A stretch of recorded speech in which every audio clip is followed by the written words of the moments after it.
Welcome back. This is Fox Footy Live. Of course, AFL tonight and then AFL 360 coming up.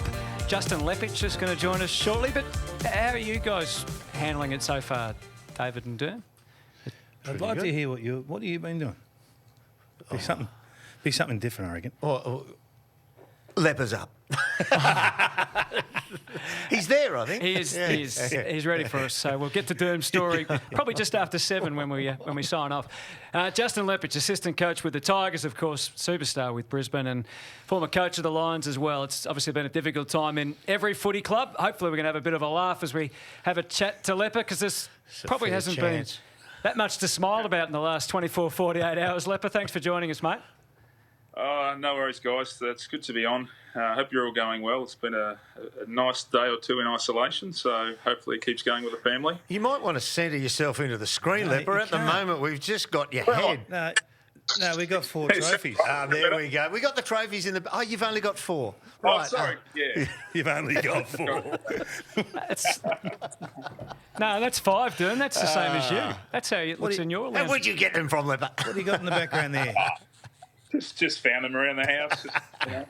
That reminds me of your famous comment to Leigh about you'd be nothing without us. Do you want to run us through that before we get into the footy? I've said a few silly things over the time, Derm, as you know. You've probably been there for a few. But, yeah, I did say to Leigh in the lift one day that he'd be nothing without us. And he did say that he'd only be the greatest player ever without us. So he's right. We're both right.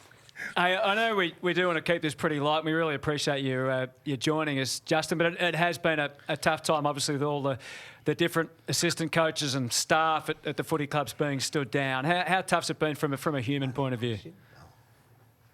Well, I guess from us, I think the tougher times are probably going to come in the coming months, really. I mean, right now the news is bad. And obviously, as a community, what we're going to have to go through in the next month or so is going to be very different from us all. But I guess there's lots of parts to it. There's the financial impact. There's lots of elements to it. But most importantly, we stay healthy. How are you going to fill in your time? Now, I know we had a quick chat before. I know you've got the time you played on Carey on rerun there. Well, Kingy, I've got up to the 95 highlights. I got the 96, so we're still in the Bears days at this point in time. But you're right. I've got funny enough, VHS Kangaroos versus Brisbane. There it is. Talk us through it. It's there for later on. Maybe you can come round for a little cup of tea and we can watch that together. I'd love to. I think he kicked 4, I think, from centre half back. Yes. Yeah. And you might as well tell me. I can't remember. I'm going to have to watch it. What are you going to do on a serious note? What are you going to do?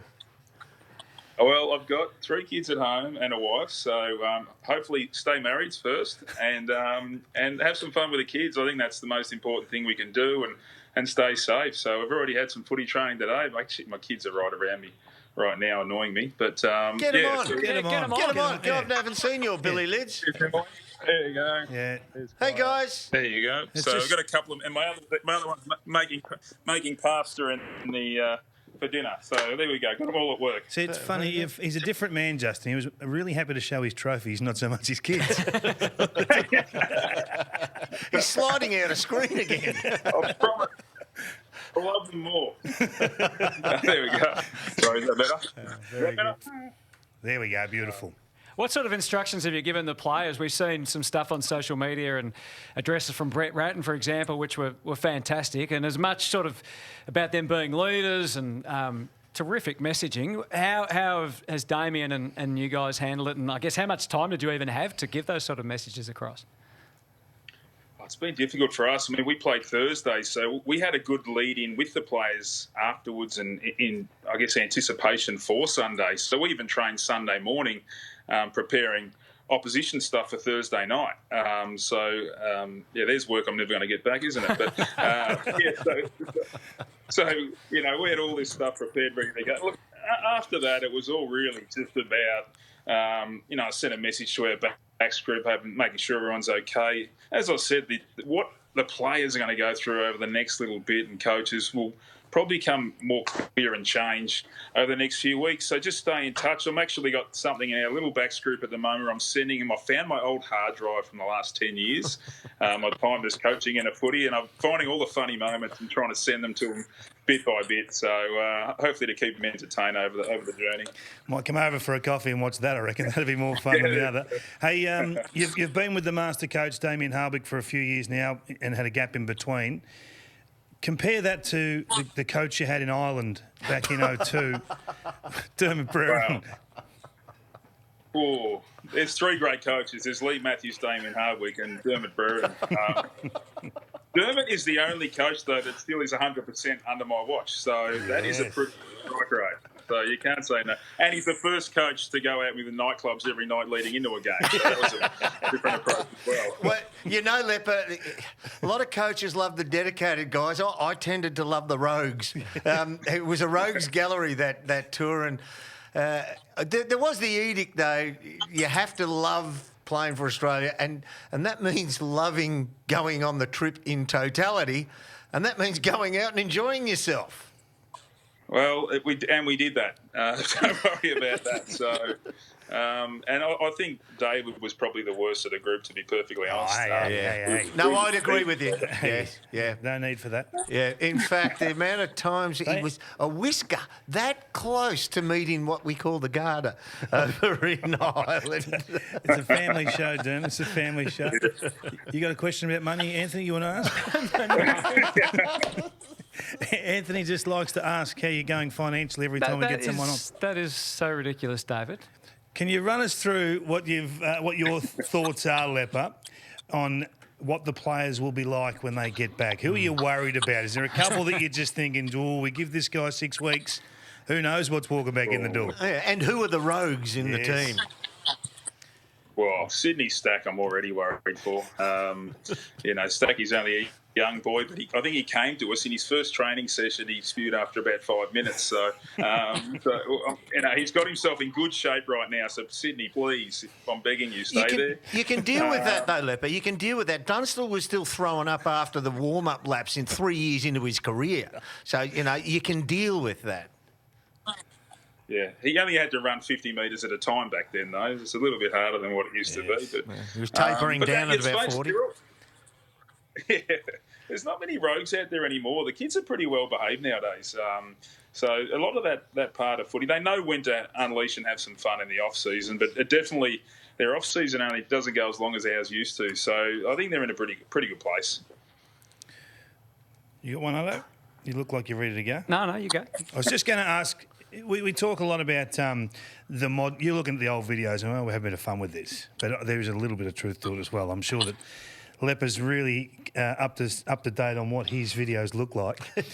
If you were to send a couple of the players some edits of you back in the day, what are their responses? Because it's a totally different game that you'd be sending them.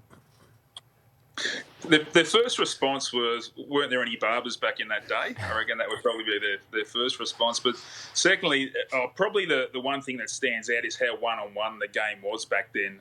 You didn't get a lot of support. Really. You were told to play one-on-one. There wasn't a lot of, when we defend now, we defend as a group. So I'm looking after my guy and half of his guy and the next guy and half of the other guy. So everyone's got each other's back, where it was very different back in our day. That would probably be the biggest thing. And how long the ground is too. So players full forward stayed at full forward and all those sorts of things.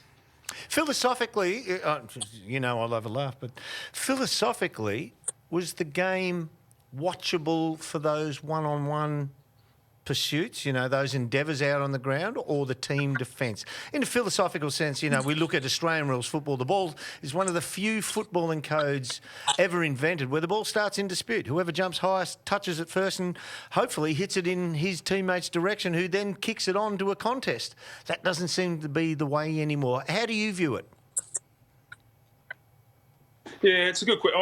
Even watching those old tapes, when you do see them, there was all offensive movement was the same. It was just fast. You'd pick it up, go quick. Picture the way Kingy used to play, those little steps. Everyone used to go run, quick, fast, quick, up and down, up and down. So it's harder to defend, but now even our offense is a way to defend. The game's a lot smarter, to be honest. No doubt. Not that the kids nowadays are better than our generation, but if they played against each other, just as a team, our teams would lose by 10 goals. Yeah. Just the way the game's played now compared to how it was in the past. What did you think of the 16-minute quarters? I know we've only had one round of it, but what were your thoughts? I really liked it. I thought it was. It's really. You're not selling to me; you're selling to the public. But Yep. I liked them. It's not as much coding. It's terrific. Of course, get home a little earlier. So maybe I'm getting a bit old, but and I actually was looking forward to, and hopefully still happens, is the 17 games because I think a lot of us are thinking, would that model work and work well? So hopefully we can get that up and see what that looks like. Chris Scott has come out and said that he's going to forego his wage You're not for a going to little talk while. about pay, are you, David? I'm just wondering, have you made a phone call to Damien just to see if he's likely to do the same? I just read that. And isn't that fantastic leadership from Chris? In a time where a lot of people are uncertain and unsure, and he's put the whole lot on and said, if they're not, I'm not. So I don't know what's happening going forward. But just in reading that, I thought it was terrific leadership in someone in a position where they don't have to. So well done. Well, Justin, we really appreciate your time. It is, as we said, I know we've been trying to keep things light, but it is a tough time at the moment out in the footy industry, as it is in so many industries out there in the general community. So it's no exception to that, but we really appreciate your time and good luck in what is a very strange situation we all face at the moment. Yeah, it is. Thanks, guys. Enjoy. Cheers, Lep. Enjoy watching those videos.